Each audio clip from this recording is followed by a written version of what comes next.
प्रणाम। ओम नमः शिवाय।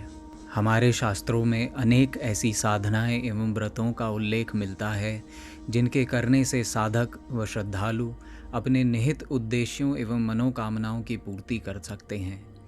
पूर्ण श्रद्धा भाव से किया गया व्रत निश्चय ही फलदायी होता है। सनातन धर्म में कई ऐसे व्रत हैं जिनके करने से व्यक्ति अपने जीवन में लाभ प्राप्त कर सकता है। जैसे एकादशी का व्रत भगवान विष्णु प्रसन्नता एवं आशीर्वाद के लिए किया जाता है, उसी प्रकार प्रदोष का व्रत भगवान शिव से जोड़ा गया है। प्रदोष व्रत का सनातन धर्म में अति महत्वपूर्ण स्थान है। प्रदोष व्रत चंद्रमौलेश्वर भगवान शिव की प्रसन्नता एवं आशीर्वाद को प्राप्त करने के लिए किया जाता है। भगवान शिव को आशुतोष भी कहा गया है, जिसका अर्थ है शीघ्र प्रसन्न होकर आशीष देने वाले। प्रदोष व्रत को श्रद्धा व भक्ति पूर्वक करने से भगवान शिव की विशेष कृपा प्राप्त होती है। आदि ग्रंथों में किसी भी व्रत को प्रारंभ करने की तिथि, मास, पक्ष व मुहूर्त का उल्लेख मिलता है। शास्त्रानुसार प्रदोष व्रत किसी भी मास के शुक्ल पक्ष की त्रयोदशी से प्रारंभ किया जा सकता है।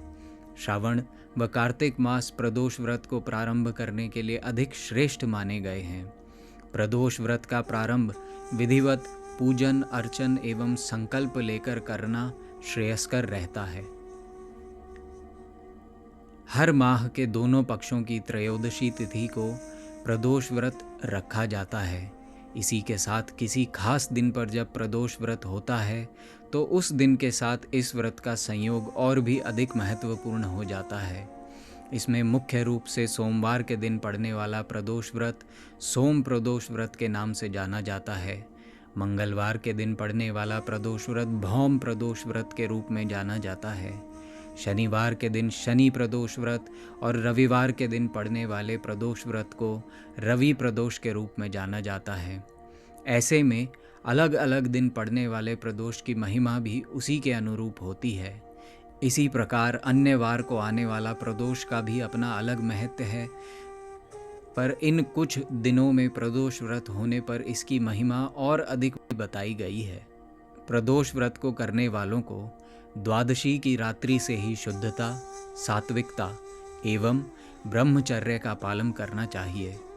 अगले दिन त्रयोदशी तिथि को प्रातःकाल स्नान आदि से निवृत्त होकर भगवान शिव का ध्यान करना चाहिए। शिवलिंग पर जलाभिषेक करना चाहिए।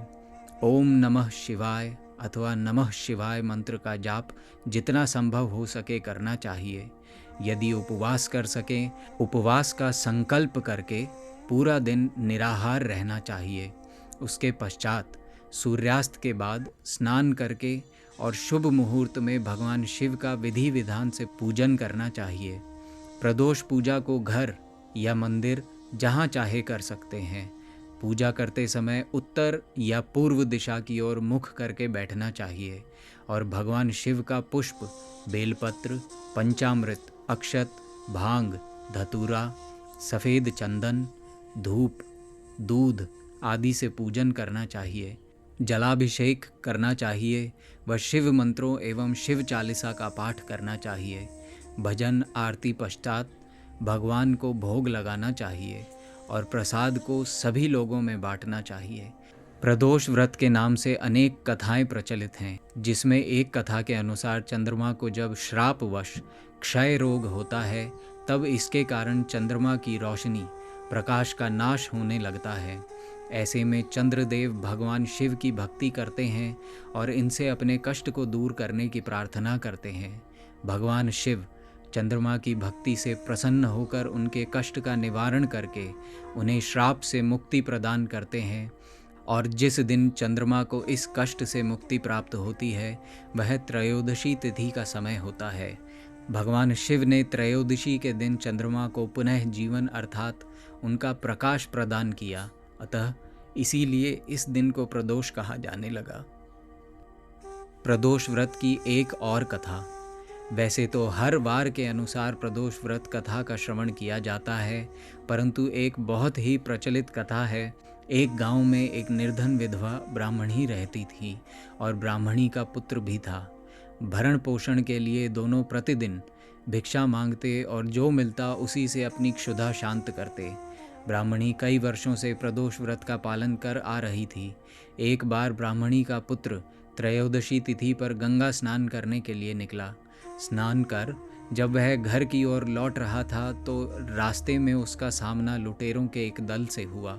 लुटेरों ने उससे उसका सारा सामान छीनकर आगे बढ़ गए। कुछ समय बाद वहाँ पर राज्य के कुछ सैनिक पहुँचे। उन्होंने ब्राह्मणी पुत्र को लुटेरों में से एक समझकर राजा के सामने प्रस्तुत किया। जहाँ राजा ने बिना ब्राह्मण युवक की दलील सुने उसे कारागार में डलवा दिया।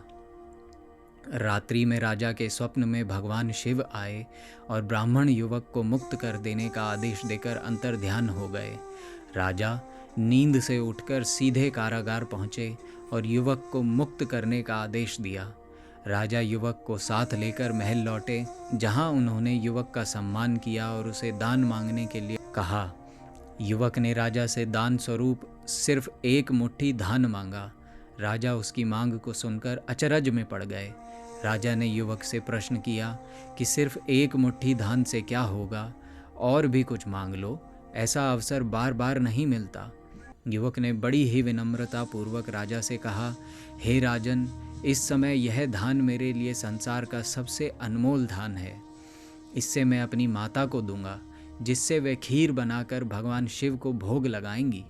फिर हम इसे ग्रहण कर अपनी क्षुधा को शांत करेंगे। राजा युवक की बातों को सुनकर बहुत प्रसन्न हुए। उन्होंने मंत्री को आदेश दिया कि ब्राह्मणी को सहसम्मान दरबार में लाया जाए। मंत्री ब्राह्मणी को लेकर दरबार पहुँचे। राजा ने सारा प्रसंग ब्राह्मणी को सुनाया और उसके पुत्र की प्रशंसा करते हुए ब्राह्मणी पुत्र को अपना सलाहकार नियुक्त किया, और इस प्रकार निर्धन ब्राह्मणी और उसके पुत्र का जीवन बदल गया। प्रदोष व्रत कथा संपूर्ण। प्रत्येक माह में प्रदोष व्रत 2 होते हैं, एक शुक्ल पक्ष में आने वाला और दूसरा कृष्ण पक्ष में आने वाला। त्रयोदशी, जिसे तेरस भी कहा जाता है, इस तिथि को प्रदोष व्रत संपन्न होता है।